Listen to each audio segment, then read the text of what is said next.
Hello, juniors. We're going to go over some of the questions in our little atheist book.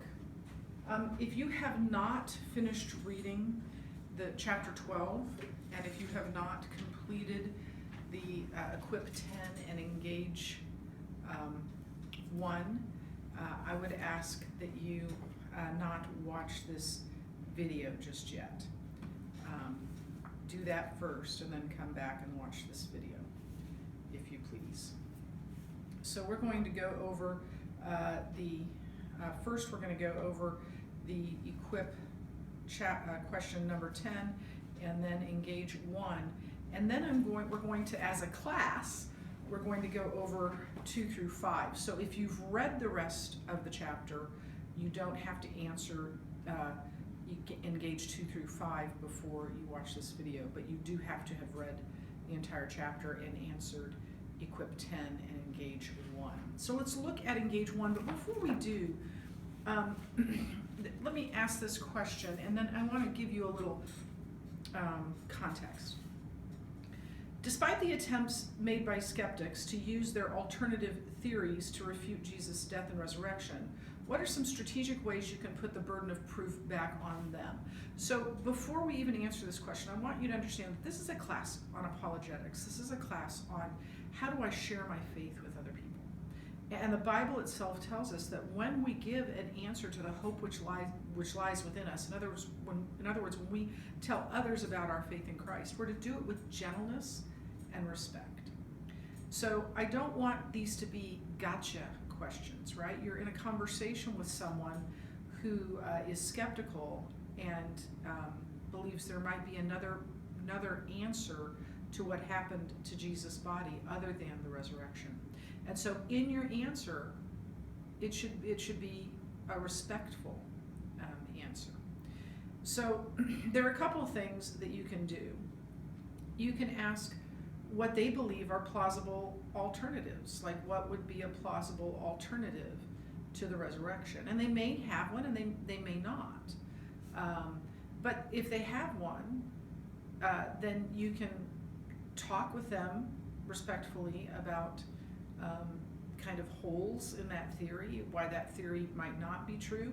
But ultimately, the burden of proof is on the person who believes it. So we went through all the proofs for our belief, the Christian belief in a bodily physical resurrection for Jesus.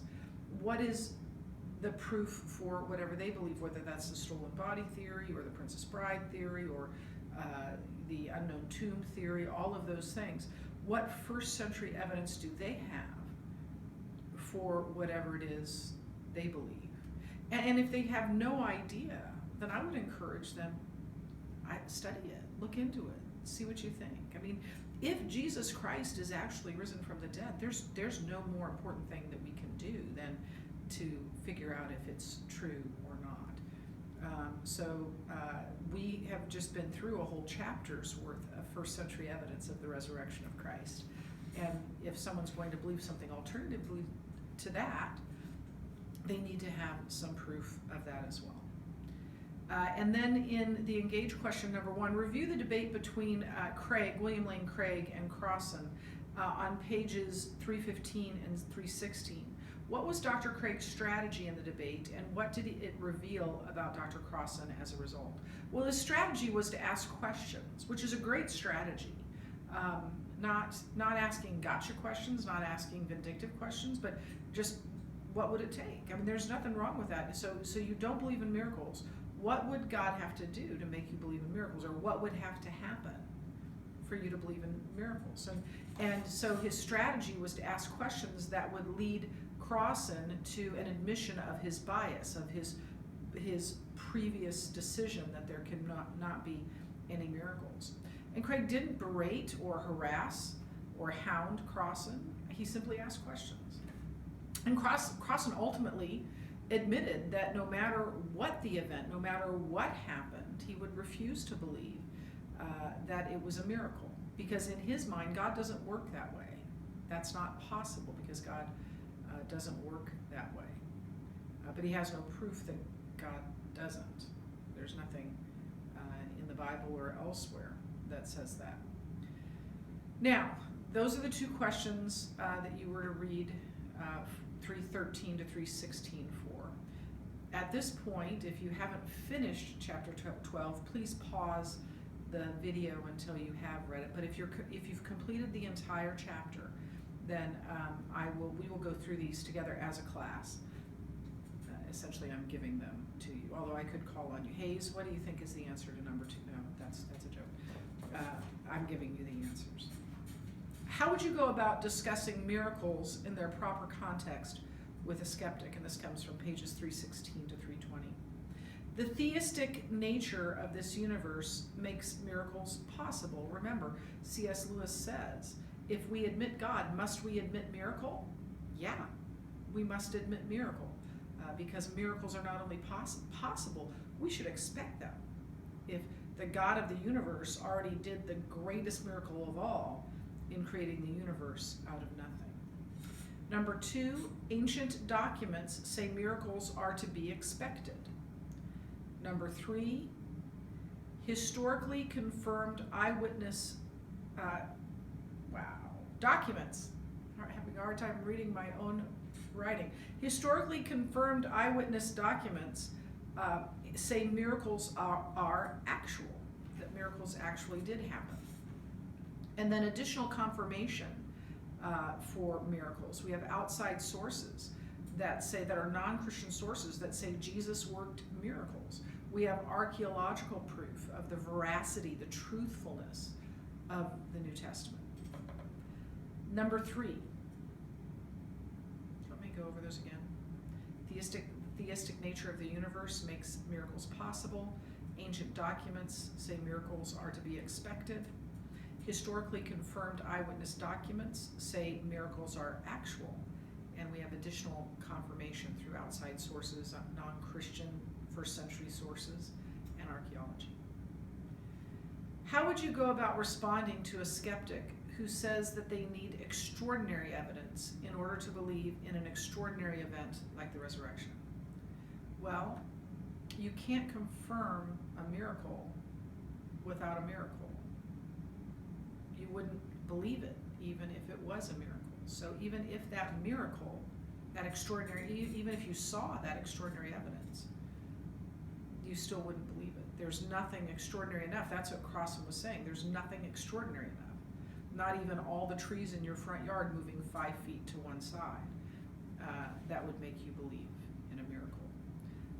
But the other line of reasoning I would use is this. That what we said just a little bit ago, all of the evidence points to a theistic universe, points to the universe being created out of nothing at a single point in time, and it just burst forth with great light and power and fury, and then everything that we know to exist came into being. And if that is how the universe started, then we should expect miracles. And that this theistic universe is, as you know, we studied all first semester, is what the science and the math and the logic and the philosophy all point to, not just the scriptures, but science and math and logic and philosophy point to it as well. Number 4. How would you respond to a skeptic who says that miracles cannot affirm any one religion over another because all religions profess to have them? Well, not all miracle claims are alike. Some of them are fanciful and outrageous. Obviously raising a guy from the dead is outrageous, but talking crosses and heads reaching to the sky and those sorts of things. And there is ample proof of a theistic universe. That's what we just talked about, so we should expect miracles. And then the New Testament miracles are abundant and have attestation, have outside sources saying, yes, this is true. And they are also instantaneous, which is one of the true marks of a true miracle. So the last question is to read One Solitary Life and then to express why you think Jesus is the most influential figure of all time. I'm going to do that for me. I'm going to read it aloud to you, and I'm going to do that for me. But there's no right or wrong answer about this. This is, whatever you think is important in that, then you can write that down. Here's this very famous little piece of prose. He was born in an obscure village, the child of a peasant. He grew up in another village where he worked in a carpenter shop until he was 30. Then for 3 years, he was an itinerant preacher, a preacher that moved around. He never wrote a book. He never held an office. He never had a family or owned a home. He didn't go to college. He never lived in a big city. He never traveled 200 miles from the place where he was born. He did none of the things that usually accompany greatness. He had no credentials but himself. He was only 33 when the tide of public opinion turned against him. His friends ran away. One of them denied him. He was turned over to his enemies and went through the mockery of a trial. He was nailed to a cross between two thieves. While he was dying, his executioners gambled for his garments, the only property he had on earth. When he was dead, he was laid in a borrowed grave through the pity of a friend. 20 centuries have come and gone, and today he is the central figure of the human race. I am well within the mark when I say that all the armies that ever marched, all the navies that ever sailed, all the parliaments that ever sat, all the kings that ever reigned, put together, have not affected the life of man